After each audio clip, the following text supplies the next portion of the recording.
Bueno, buenas de nuevo a todos y todas. Vamos a comenzar con la segunda parte de esta jornada, comenzando con el codirector de la misma, Adrián Todoli Signes, profesor titular de esta casa. Y bueno, para no extendernos mucho, porque vamos con un poquito de retraso, solamente diré que es licenciado en Economía y doctor en Derecho, y que es el director de la Cátedra en Economía Colaborativa y Transformación Digital de la Universidad de Valencia. Como ya ha expuesto él al comienzo de esta jornada, ya ha tratado en diversas ocasiones sobre este tema o temas conexos en otras jornadas, en otros congresos y también en publicaciones, libros colectivos, etc. Y sin más dilación, le cedo la palabra al profesor Todoli. Cuando quiera puede comenzar. Muchas gracias por la presentación y efectivamente, como vamos mal de tiempo, voy directamente a comenzar mi exposición. Yo, como ven, mi planteamiento, yo voy a intentar responder a dos preguntas o aproximarme al máximo, no creo que se puedan dar respuestas absolutas en un tema tan complejo. En primer lugar, es hablar un poco sobre cuándo hay obligación de subrogación en reversión, es decir, concretamente en caso de reversión. Se ha visto en la primera ponencia en el caso de contratas públicas entre dos sujetos privados. Ahora voy a intentar analizar la cuestión desde la perspectiva de la reversión. Pero no se preocupen porque esto ya ha sido coordinado con el profesor Sergio Yagüe y todo lo que ella ha dicho no voy a repetirme. La segunda parte es con qué tipo de contratos se asumirían estos trabajadores por parte de la administración pública o la empresa pública y si hay alguna diferencia dependiendo de la entidad receptora del servicio. Entonces, para la cuestión de la subrogación en favor de una entidad pública o de un organismo público o de una administración pública, hay que irse al 130.3 de la Ley de Contratos del Sector Público y mi exposición va a ir muy apegada a este artículo. Como dice la normativa, viene obligada, si así lo establece una norma legal, un convenio colectivo o un acuerdo de negociación colectiva de eficacia general. Voy a intentar analizar estas tres cuestiones a ver qué significa. Como digo, la legal sería el artículo 44, que muy bien ha explicado ya en la primera ponencia de hoy, y por tanto no me voy a repetir. Es decir, si se cumplen los requisitos tal y como se han visto y conforme la jurisprudencia analiza del artículo 44, estaríamos ante una sucesión legal. ¿Cuál es alguna particularidad que pueda tener en caso de reversión de servicios públicos? Pues aquí hay casos, y este no es el único, ¿no? El decreto 22 de 2018, en el que se regulan los efectos de extinción de contratos de la gestión del servicio público por concesión del Departamento de Salud de la Ribera en materia de personal. Es decir, el decreto de reversión en materia laboral dijo en su artículo 3 que el personal objeto de subrogación que se relaciona en el anexo mantendrá su relación laboral en la condición de personal laboral a extinguir. Aquí la pregunta es, ¿puede de manera constitutiva una normativa de comunidad autónoma regular los efectos, no solo declarar la subrogación y además regular sus efectos? Bueno, pues obviamente, si el artículo 44 obliga, esta norma, este artículo 3 solo sería declarativo, como es en este caso, porque en este caso claramente se cumplían los requisitos del artículo 44 porque se revertió los edificios y todos los materiales, por tanto no hay duda de que el artículo 44 se aplica, y entonces este artículo, al menos a efectos de la subrogación, es meramente declarativo. Pues no hay ningún problema. Pero mi pregunta es, porque, ya digo, hay otros ejemplos en los que no está tan claro que se aplica el artículo 44, pero igualmente la administración pública decide por ley que efectivamente se asuma a ese personal sin cumplir los requisitos. ¿Esto se puede hacer o no? Esa sería la primera pregunta que quisiera analizar brevemente. Bueno, pues hay dos posibilidades. Sí, pues bueno, donde la ley de contratos del sector público no distingue, pues a lo mejor podríamos entender que no se debe distinguir. Es decir, que la ley de contratos del sector público, 133, dice legal. Bueno, legal puede ser legal estatal o puede ser legal de comunidad autónoma. Es decir, que la ley no solo declarativamente declare los efectos de la subrogación, sino que constitutivamente declare que ahí, por ley, hay una subrogación. Pero también está la otra posibilidad, por supuesto, ¿no? Y es que no se entienda que la comunidad autónoma no puede hacer esto a través de una ley. Y es que la subrogación está regulada por una norma estatal y no habría margen a las comunidades autónomas, porque esto no es ejecución, sino que esto es normativa. Es decir, el artículo 44 lo regula y por tanto muy probablemente no se pudiera constitutivamente declarar una subrogación por ley. Por tanto, solamente lo podría hacer bueno, el Estado, es decir, el artículo 44 y con los requisitos que ahí establezca, o en algún otro caso que así interese al Estado, pero no una normativa de comunidad autónoma podría constitutivamente crear, cuando no se cumplen los requisitos del artículo 44, una subrogación. Bien, la segunda opción es la convencional. Bien, estamos hablando de los convenios colectivos. No cabe duda, como ya se ha visto en esta jornada, que cuando estamos hablando de un traspaso entre contratas entre privados, el convenio colectivo sectorial se aplica, y si el convenio colectivo dice que hay una obligación de subrogar a los trabajadores, pues esa nueva empresa contratista privada estaría sujeta a esa obligación. Pero, ¿y qué especialidades tiene cuando es una administración pública la que se queda al servicio? Bueno, pues la primera, la especialidad que hay es que el Tribunal Supremo en varias ocasiones, en varias sentencias que ahí tienen citadas, dice que no se afecta estos convenios sectoriales que negocian patronal del sector y actores sindicales de ese sector más representativos, no afectan a quien no lo negocia y ni siquiera está inserto en esas asociaciones que lo negocian, como por ejemplo en el caso de las administraciones públicas que no están en la patronal, porque la patronal es de empresas privadas y no está la administración pública como empresaria. De esta manera, estos convenios colectivos sectoriales, como el de la limpieza o el del metal, podrían, y así lo dice el Tribunal Supremo, no afectar a la reversión de servicios públicos. Entonces, aunque un convenio colectivo de la limpieza diga que hay sucesión de plantilla, si el receptor es una administración pública, es posible que no se aplique lo que dice el convenio, puesto que la administración pública no está integrada en quien negoció ese convenio, en la parte patronal. Esto, bueno, tiene algunas dudas, sujeto de la nueva ley de contratos del sector público. Como ven, las fechas de las sentencias son anteriores a la ley del 2017, que dice que el 133, volvemos, como he dicho, muy apegados a esta normativa, hace referencia a una norma legal o un convenio colectivo. Esto ha hecho que parte de la doctrina sostenga que ahora sí, aunque antes el Tribunal Supremo decía que no era posible que los convenios colectivos sectoriales afectaran a la administración pública, que ahora sí lo va a hacer en materia de subrogación porque lo dice el 130. Esta sería una posibilidad, que efectivamente el Tribunal Supremo se venga forzado a cambiar a la doctrina. Otra posición doctrinal lo que sostiene es que no, es que esta ley no cambia esto.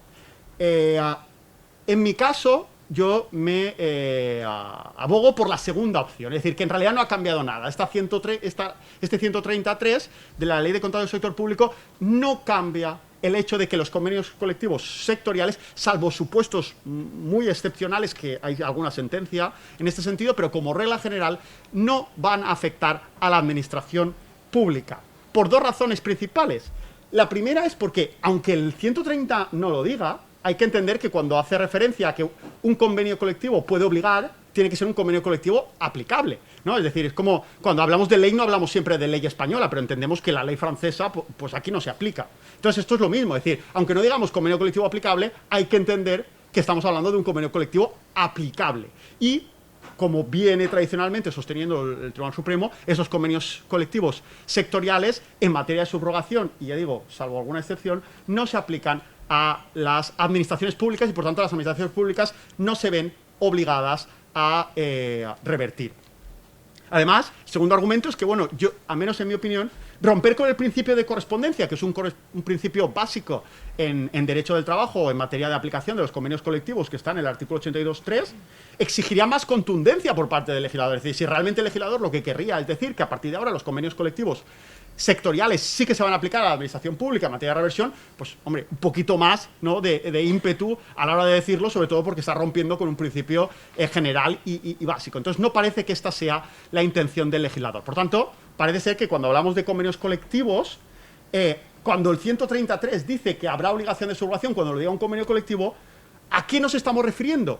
Pues probablemente a los del 38 del EBEP. Es decir, que lo que sí que parece posible es que por ejemplo, el Ayuntamiento de Valencia y los sindicatos representativos, bueno, el comité de empresa en el Ayuntamiento en la mesa de negociación, etcétera, del Ayuntamiento de Valencia, pactaran que si alguna vez el Ayuntamiento de Valencia revierte un servicio, se va a quedar a los trabajadores. Ahí sí parece, o al menos en mi opinión, que ahí sí se podría pactar. Con intervención, en este caso, de los actores relevantes, que son efectivamente el Ayuntamiento de Valencia como patronal y como parte empresarial y a los sindicatos de ese ayuntamiento. Aquí sí, en este tipo de convenios, entonces sí que estaríamos ante la obligación. Y se ha dicho en la anterior ponencia que la subrogación voluntaria, es decir, en la que el ayuntamiento se queda a los trabajadores porque le apetece y lo establece así, que se los va a quedar, no es lícita, y parece incluso que tampoco lo va a poder decir en una ley autonómica, pero lo que sí que parece es que lo va a poder pactar en un convenio colectivo. ¿Por qué? Porque 133 lo permite. 133 parece que nos está... Bueno, porque algo tiene que significar. Cuando dijo convenio colectivo, por descarte, algo tiene que ser. Y entonces, si no son los sectoriales, pues probablemente, muy probablemente, se esté refiriendo a estos, a los del 38 del EBEP. Entonces, parece ser que vede por leyes autonómicas, donde no hay representación de los trabajadores más allá de, el diálogo social, debería hacerse a través de la negociación colectiva conforme a las reglas de mayorías que la negociación colectiva establece.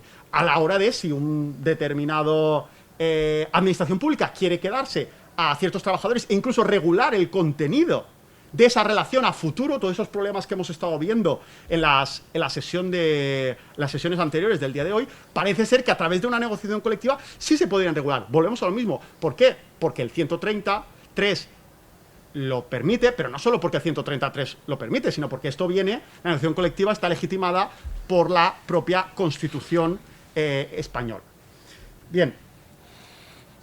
Por último, dice el 133 que también se podrá por acuerdos de negociación colectiva de eficacia general. ¿Y qué son estos acuerdos de negociación colectiva de eficacia general? Pues probablemente está haciéndose referencia a estos acuerdos de materias concretas, estos acuerdos interprofesionales que están regulados en el 83.3 del Estatuto. Bueno, pues son convenios que sobrepasan un sector o un territorio y que se firman los sindicatos más representativos con las asociaciones empresariales o con la administración pública. Básicamente, el acuerdo famoso, ¿no?, que se ha puesto la foto, que se firmó en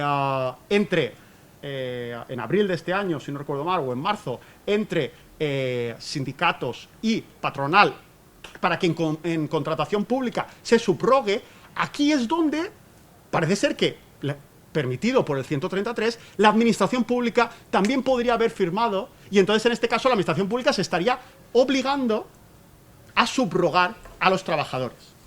Esto que no hizo la administración pública y que efectivamente, como muy bien ha explicado en la primera ponencia, actualmente la administración pública no parece obligada por este acuerdo de materias concretas porque precisamente no lo firmó, podría plantearse, y sería totalmente válido, porque repito, es decir, la negociación colectiva está completamente regulada, tanto en el EBEP como en la Constitución, como que tiene una larga validez constitucional, ¿no?, por parte del Tribunal Constitucional, que legitima esta posibilidad, que se firmara este tipo de acuerdos. Entonces, aquí, en este acuerdo, y lo puede hacer a futuro, podría entrar la Generalitat o la Federación de Municipios de la Comunidad Valenciana o la Diputación, haciéndolo entonces obligatorio para esos firmantes. Y ya digo, entra dentro de la legitimidad como empresario firmar estos acuerdos, ya digo, como se viene haciendo hasta ahora. Solo que ahora se podría hacer también en materia de subrogación concretamente. Bueno, resumiendo, una ley autonómica no parece que pudiera hacerlo, ya veremos, a expensas de lo que diga el Tribunal Constitucional, pero sí un convenio colectivo o un acuerdo de eficacia general sí que puede ordenar la subrogación, incluso regular alguna de sus condiciones. En mi opinión, creo que hay que utilizar los instrumentos legales correctos, que es verdad que no hay mucha costumbre de hacerlo porque es un problema nuevo y por parte de las administraciones públicas no se ha hecho, pero creo que a partir de ahora debería empezar a utilizarse. Son los instrumentos que están recogidos por el 133, por lo que las administraciones públicas deberían sujetarse a los mismos.